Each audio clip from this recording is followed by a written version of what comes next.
Hello everyone, welcome back to my channel. My name's Rebecca. If you haven't been here before, welcome.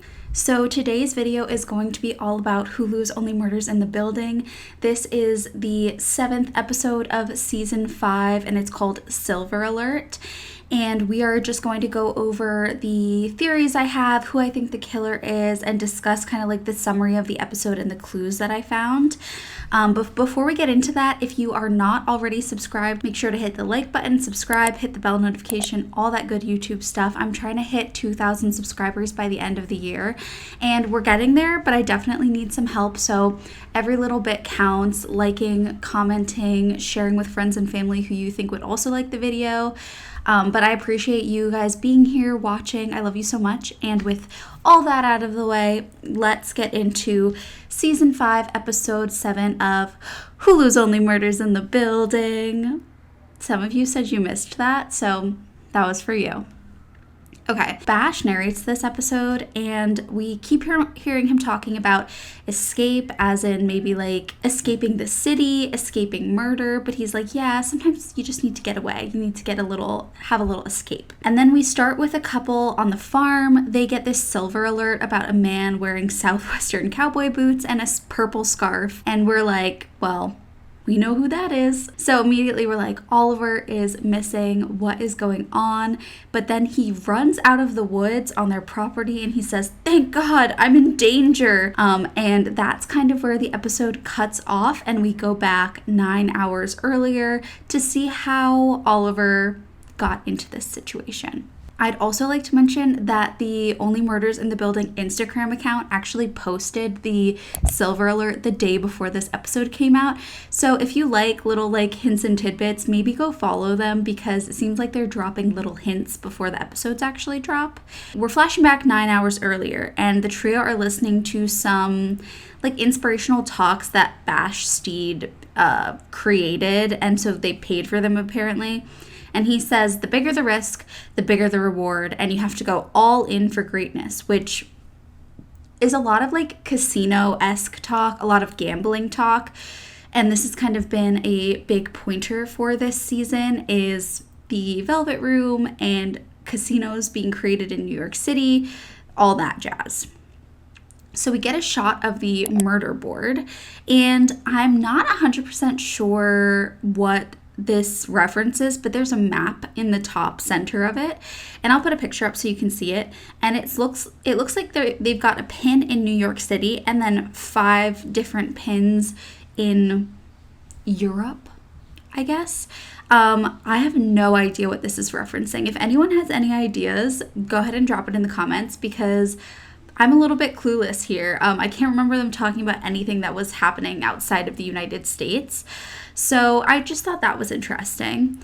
So then we learn the mayor is coming for an interview, and that they are contractually obligated to make content for One to Five. 'Cause Charles is kind of like, why are we even making this podcast if we're not allowed to talk about our suspects? Or maybe it was Oliver. But anyway, so the mayor is coming to do an interview with the trio. One to Five has apparently told the trio that they want them to be more like the drunk sluts and really slut it up. So Charles seems to be all over this, although he's kind of in his slut era, which we love for him. Mayor Tillman arrives, and one of the things we first notice is that he has a ring on his left pointer finger, and we'll come back to this, but put a pin in it. So Charles is yelling in the podcast, I guess to kind of sound more like the drunk sluts, and the mayor is kind of chatting with them. He's like, haha, why don't we say that the person who's running against me in the fall is the murderer? Crickets. Ha ha ha. And then Mabel is like, no, we actually can't talk about this current murder because the suspects we have own One to Five now, and we're literally not allowed. And Mayor Tillman is like, oh, is Bash Steed one of your suspects? I think he's such a great guy, blah, blah, blah. And then he's like, Romy, will you run and get me a coffee from this specific bodega on this street? So she leaves. She's his intern. And then Mayor Tillman turns to them and he says, Bash Steed is definitely the murderer. So we go into the opener of the show, the little credits that we see, the title montage. And in it, we see a scary child in the back of each trio's apartment. And then he's also standing in the front of the Arconia, like, at the end. And I was like, is this episode haunted? Like, what is going on? So obviously we learn who that is later. But going back to the episode, we learn that Romy is Bash's niece and that Bash made Tillman hire her specifically to keep eyes on him, but also Romy is actually like a great personal assistant. Bash is the reason that Mayor Tillman got into office when he did. He said that he didn't have the funds to be able to do so, but that Bash donated a lot of money to him. But now ever since the mayor has taken that money and accepted it from Bash, he's actually owed him a lot of favors, and that he feels like he's kind of under his thumb. So Oliver says that he also understands this because he took a small loan from Robert Blake. So Robert Blake was an actor both in film and television, but he is notably known for being suspected in his wife's murder. And so Oliver actually says that he had to lie under oath during the Robert Blake case, and I'm assuming this is the one that he's referencing. So basically, Blake was accused of murdering his wife, but was later not found guilty. And I just think this is weird with the amount of like spouse murders we've seen this season. And it also leaves me a little bit worried for Loretta. Like maybe she's going to be the victim of the next season and Oliver is going to potentially be a suspect. I just thought that that was a really interesting thing to mention when we have had so many murdered spouses, but not wives, husbands. So that's interesting. So Mayor Tillman had to give Bash building permits, like special license plates, etc. And he said he wanted to do the podcast so he could win over the public and get out from under these billionaires' thumbs. And he also said that the NYPD is under Bash's thumb because he donates so much money to them. So he's kind of explaining away the whole NYPD corruption by being like, it's all Bash. We learn from the mayor that Bash is having a big secret rich people meeting, and it's in the middle of nowhere. I think it's in Connecticut, and it's at his country estate. So Romy reappears with the coffee really quickly, which Mayor Tillman said she was fast. And Mayor Tillman is writing down the address of Bash's place, and he says, sorry for the chicken scratch, and then he blames it on the public school system, saying like, the first thing I'm going to do when I'm mayor is fix the public schools. But I thought that this was interesting. He writes it with his right hand, but what if the mayor is actually left-handed, but because his finger was cut off, he has to use his right hand, and his writing looks like garbage because of that? Sus. So chicken scratch, not nice handwriting. Oh, and the other thing I was going to mention from before is with that ring on his finger, it could be that that's his pointer finger that was cut off and that the ring is covering up any sort of like scar marks that he has from having another finger reattached and or a prosthetic. So separately, we hear that Loretta is heading back to New Zealand for her show, and Oliver is, wearing his turquoise cowboy boots. And they ask him if he got them from Wonder Woman. He says, I got them from Linda Lavin. And he got them at her viewing of Best Little Whorehouse in Texas. Now, when they mention a show or a movie or whatever, I look it up. So I looked this up. So just a quick rundown. The Best Little Whorehouse in Texas is about a chicken ranch owned by this woman, Mona. And it is secretly a brothel. Ed Dodd is the sheriff in town, and he has had a long-standing relationship with Mona, so he lets this brothel slide because he loves her.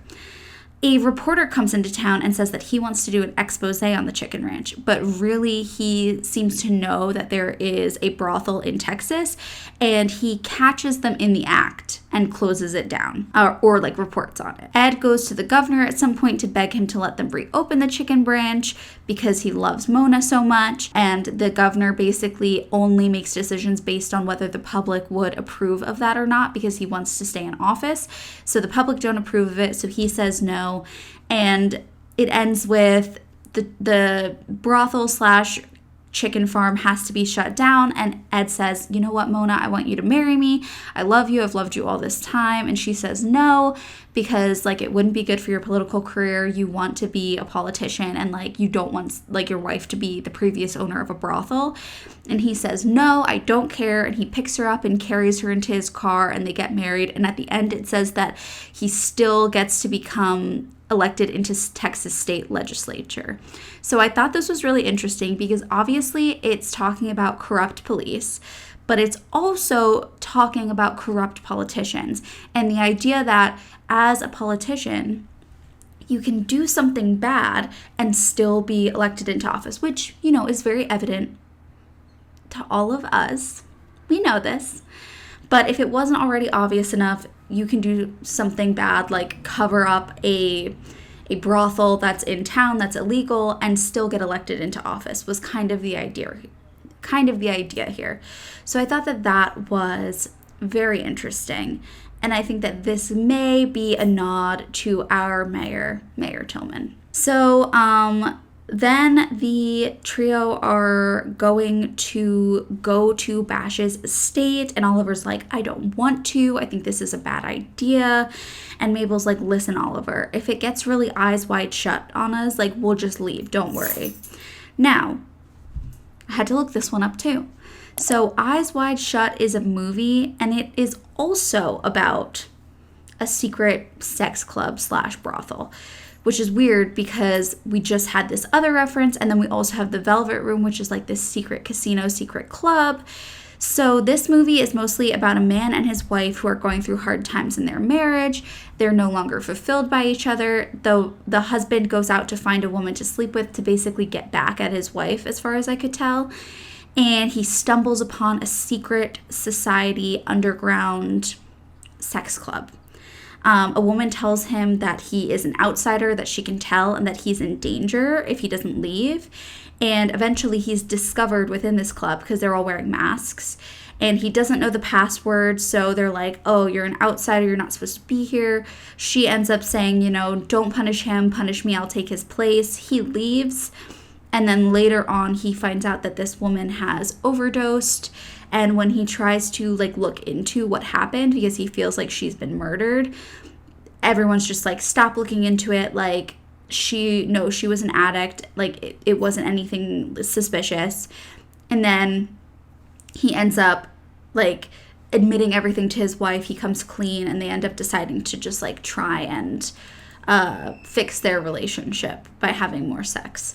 So I thought that this was interesting because once again, we're talking about like a secret club, like a secret brothel, I guess you would say, and like another marriage on the rocks kind of thing. And we have, you know, someone murdered to, I guess, cover up what was going on there. So I think that is, once again, a nod to this season and the Velvet Room and what's going on there. So Oliver, like I said, does not want to go to this house. He is flipping out. And Charles is annoyed at Bash because he has catfished him, pretending to be this woman, Priscilla. So Charles is like raring and ready to go. He's annoyed. Oliver ends up texting Loretta on their way up there and says that he's been taken against his will. And then he has a second part of a text he sent which says, bye Charles and Mabel. But it doesn't end up sending because they're out of service. So he's like, oh my God, now Loretta's going to think I was kidnapped. Like, all this sucks. Like, we're so annoyed. And then we're walking onto the estate and we see this scary ghost child. And his name is Algernon, but we call him Algie, or his dad calls him Algie. He's making a very pointy stick with a knife, a shiv possibly. So the trio kind of talk to him. They don't really get much from him other than like, yeah, my papa's inside. So Bash is his dad, not his grandfather. And the trio go into Bash's house. They kind of sneak in a little bit. They see the billionaires playing Operation. And Oliver is like, okay, I don't want to play games with these billionaires. I'm leaving. He runs into a bunch of like lances and pointy sticks. And they clatter together. And the billionaires see the trio. and a confrontation goes down. So the trio tell the billionaires that they know something nefarious is going on, and the billionaires show the trio their little trophy that they're playing for, and they're like, no, it's innocent. Like, this is just the way we blow off steam. You know, we used to destroy each other's businesses, and now we play for this little gold trophy. And then they kind of split up. Bash is like, I have work to do, so he leaves, and Charles follows him. Mabel once again takes Jay, and Oliver takes Camilla. So 2 things in this whole scene. 1, Bash is also wearing a ring on his pointer finger. 2, Camilla is also wearing gloves. And then obviously we see that Jay's hand is bandaged up. So is that supposed to be a little bit of confusion that it could be any of the billionaires' fingers? Obviously we know it's not Jay's, but is it possible that it's actually Bash's or actually Camilla's? Possibly, but I think it's someone else's. So Camilla tells Oliver that she's upset because he hasn't thanked her for redoing his dining room. And they kind of have a little exchange where he's afraid. And so Bash ends up telling Charles about Algernon, his son, and how the bark helps him with his digestion. And Charles is mad about the catfishing, and he accuses Bash of murder. Now, Bash is like, I hate death. I'm not a murderer. And everyone thinks that I'm trying to do all this stuff to my body to make myself younger out of like vanity. But in reality, I lost my dad when I was really young. And I do not want Algernon to live without his father. So I want to try and stay youthful as long as I can so I can be there for him, kind of thing. So it's kind of this sentimental moment where he's like, I wouldn't kill someone, and like, this is why I'm doing this. We flash back to Jay and Mabel, and he's basically saying to her, like, why haven't you answered my texts? And he reveals that he's been kind of trying to take her out on a date, and she tells him that HR won't let her date her boss. He's kind of sorry, kind of not, about purchasing Wandify. He's like, I need to protect my family. And Jay ends up mentioning that they were trying to settle a bet the night that Lester died, and that they're still trying to settle that bet today, and that that's what they were doing in the gaming parlor. And Mabel hardens. She realizes that Jay has been lying to her because whatever they're playing for isn't just for fun, it's for keeps. Like, there's something that they want. So she runs away from him and into the room with the billionaires, and she's like, cut the shit. I know that you're playing for something. What is it? She ends up challenging them to a game and says if they win, the trio, then the billionaires have to answer their questions. But if the billionaires win, then the trio will never do research on them again. And then Bash says, if you don't hold up your end of the bargain, we'll kill you. Kidding. So just a little interesting moment. So once again, Oliver's like, I can't do this. He ends up leaving, telling Mabel and Charles that unlike him, he has someone to lose, referencing Loretta, of course. And, you know, that's really cruel because the trio has become such a family in and of itself that, like, they really care about each other. And I know that Mabel and Charles don't each have their own, like, partner right now, but it's not like they don't have people that love them. So Oliver runs out. They end up playing the game, and basically, to make a long story short, the trio win. And they win because the category is Broadway, and Oliver has told them so many long-winded stories about different actors that, remembering that, they're able to win the guessing game. We go back to Oliver, and he's walking through the forest singing Losing My Mind by Stephen Sondheim, and this is a musical. This comes from the musical Follies. So I looked it up. So this song is specifically about the singer's love for someone. Like, I'm thinking about you all the time, and I'm losing my mind because of it. Like, I drink a cup of coffee, I think about you. I go out, I think about you. Before I go to sleep, I think about you. So it's all about, like, having a partner that you love or someone that you love and wondering if that makes you crazy. But more specifically, The Follies, the show itself, is about a glamorous old theater in New York City that is being demolished and turned into parking spaces. And this is interesting because this is kind of what is happening, we later learn, but we guessed, to the Arconia, which is like someone's trying to buy it up and turn it into something else, something that it's not. It's this like beautiful old building, and someone's trying to change it. So The Follies is about these performers who once, performed at the theater and have come back to reminisce about their time there and this place. And they're also looking at their past and the transformation of themselves and their relationships over time and where they expected to be today versus like where they actually are. And I think this is kind of a metaphor for Oliver looking at his own life and reevaluating, because he had all these dreams of being this big director on Broadway, having all these successful shows, and it seems like he really hasn't achieved that dream. He's had a couple of stints, but a lot of them have been failures, like with Death Rattle Dazzle and the fact that Ben Glenroy was killed so early, like first show. So he isn't really where he thought he was going to be, and he's kind of put a lot of his worth in living in the Arconia. Like, I've been rewatching the show, and in the first season, he even tells his son Will that, like, his place at the Arconia is all he has. So his identity is really intertwined there, and because he's now decided he's going to leave and sell his apartment, which we don't know for sure is going to happen, but that's kind of what he told us last episode. What does that mean for him and his life? What does the Arconia's destruction mean for Oliver Putnam? Who does that make him? So he's kind of trying to assess his life and figure things out. So the trio, like I said, wins, and the billionaires admit that they are playing for the contract to build New York City's first casino. And this is a big deal. There's only one contract. They each have, individual ideas. And Charles points out, a casino would be bad for the city and the people in it.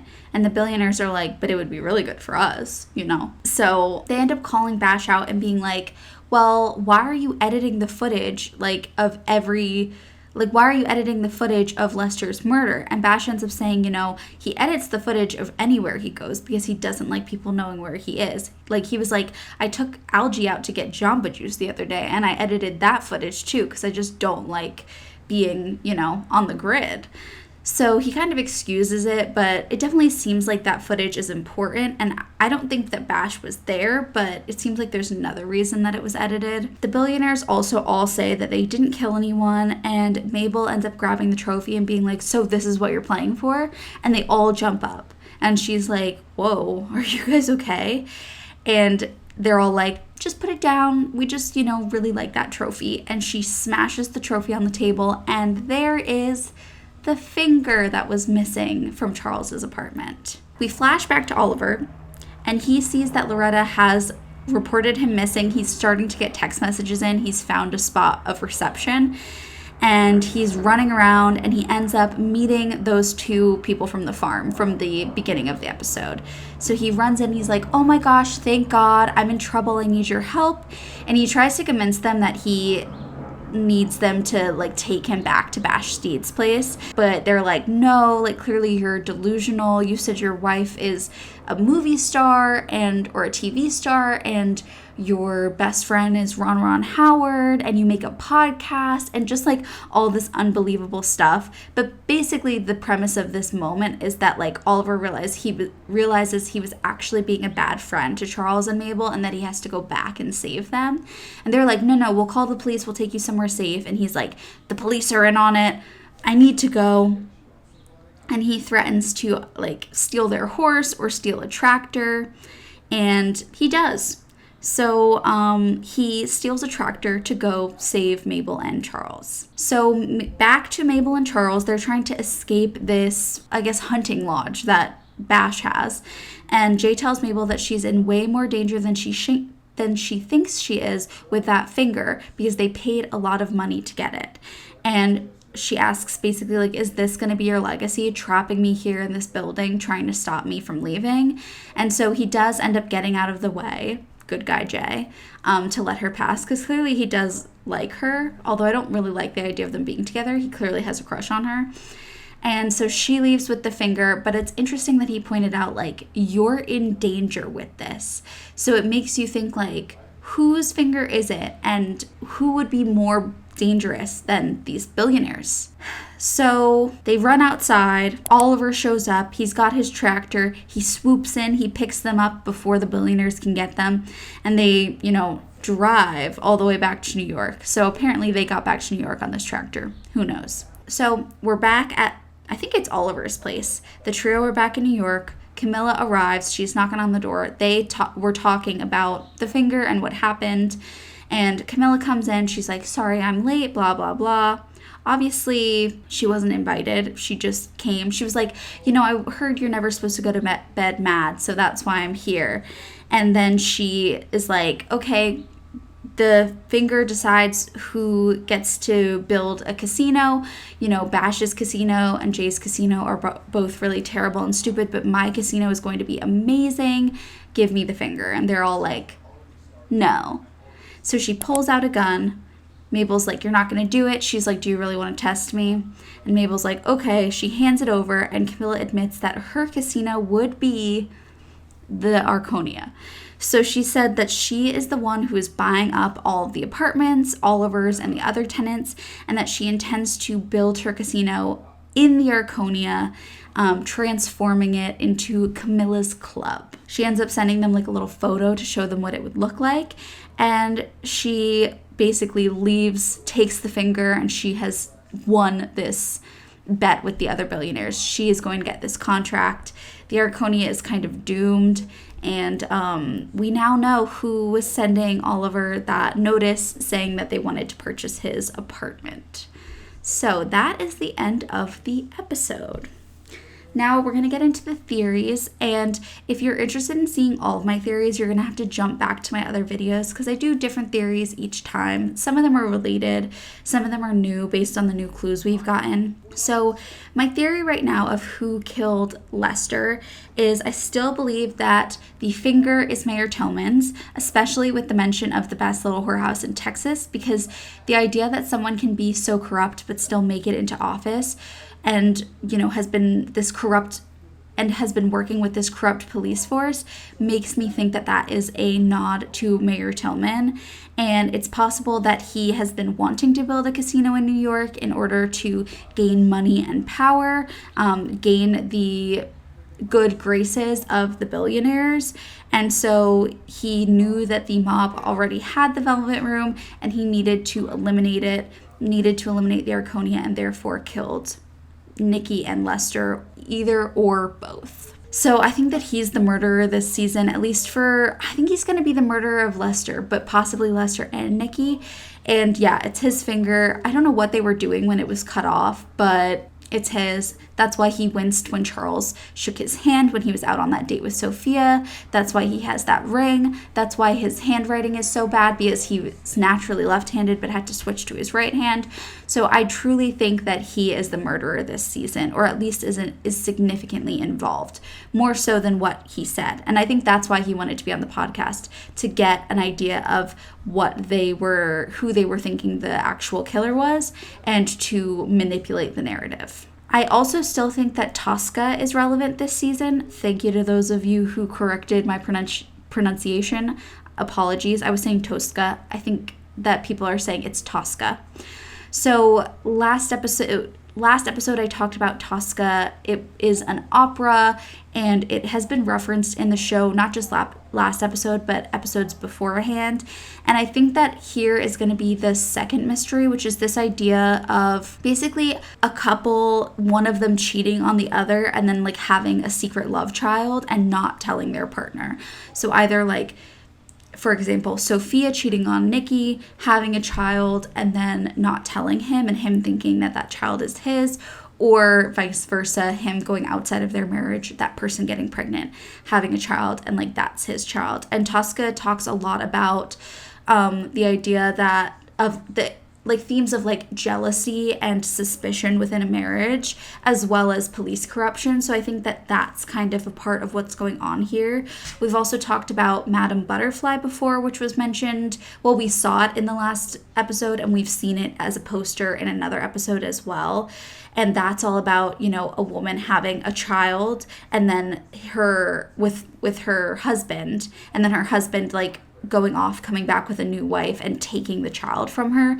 So this idea that like someone's child has been taken from them or is not really their child, and it's going to be revealed like, surprise, like you thought I was your kid but I wasn't, kind of deal, and that's going to have motivated one of the murders, possibly Nikki's, with a child who didn't know that they were his kid. realizing that they are and then seeking revenge because he abandoned them, something like that. So I think that that's possible for why Nikki was murdered. I don't really think that that applies to Lester just because he seems like such a good guy, but we did notice in the second episode that Lorraine, when she met Lester, it seemed like she possibly already had kids. So maybe her kids, when she met Lester, were raised to believe that Lester was their dad, discovered that he wasn't, and took revenge on Nikki or something. We're not 100% sure. We haven't met his kids. So those are some of my theories for this episode and this season and what I think is going on. I think it is possible that we have two murderers this season, that they're separate, like that the stories are separate themselves, that Lester was murdered for one reason, like because he was protecting the Arconia, and that Nikki was murdered for another reason, because he abandoned a child potentially.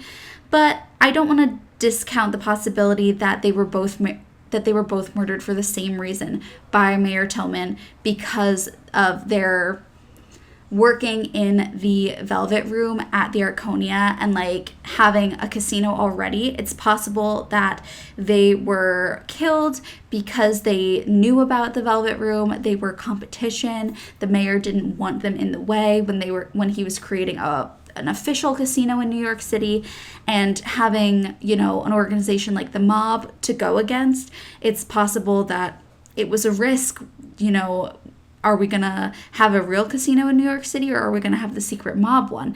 Having a new one makes the secret mob one be put at risk. So it's possible that there was conflict there, and that's why Nikki and Lester were murdered. I also think that it's possible that there's some sort of secret room in the Arconia, because we've gotten so many references to like the elevator handle that Lester had, that the old doorman said, was there to protect the residents who lived in the Arconia. So I feel like that might be a key to like a secret room or something, especially with the reference to Eyes Wide Shut and this whole idea of like a secret society, or like, I don't know, something going on underground that like nobody knows about. I think that could potentially be a part of this season. So those are my theories for this episode so far, for the season so far. If you have any theories, please make sure to drop them in the comments down below. I love to read them. I try to reply to all of them if I can, and I really appreciate it because I love hearing what you guys think. We're a little community, and I want to figure out who killed Lester and Nikki together. So if you like this video, make sure to hit that like button, subscribe, hit the bell notification, all that good YouTube stuff, and I will see you guys next week with another video of Who's Only Murders in the Building. Love you guys. Bye.